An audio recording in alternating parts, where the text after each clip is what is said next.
আসসালামু আলাইকুম। আমাদের ফেরদৌস ভাইয়া আমাদের বড় ভাই বডিগার্ড সমিতি মিলনময় আজকে উপস্থিত।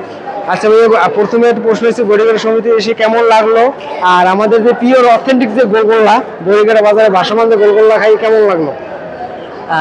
ধন্যবাদ নাসুন তোমাকে।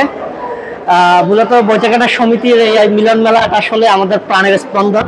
এটা আসলে আমাদের শিকড়, আমরা যে বরিশালের যে মানুষ সেই শিকড়ের সাথে আমাদের একটা কানেকশন, এবং সেজন্য এখানে আসতে পেরে বরাবরই ভালো লাগে। এবং এখানে অনেক স্মৃতি, সমস্ত বন্ধু বান্ধব স্মৃতি বিজড়িত মানুষদেরকে দেখতে পাই, অবশ্যই এক অন্যরকম আলাদা অনুভূতি। আর আমাদের এই যে ভাসমান গোলগোল্লা, এটা তো অবশ্যই সেই ছাত্র জীবনে স্কুল জীবনে খেয়েছি। তো আজকে আবার সেই ক্লাস 6-7-এ বসে যেরকম খেয়েছি যে স্বাদটা, ঠিক সেই স্বাদটাই পেলাম। জীবন সেই বাল্যকালে সেই কৈশোর জীবনের মধ্যে ফিরে গেলাম, এবং নিশ্চয়ই it's a exceptional arrangement, and I would like to thanks to the arrangements or organizer who arranged this, and this is really grateful for us. Thank you.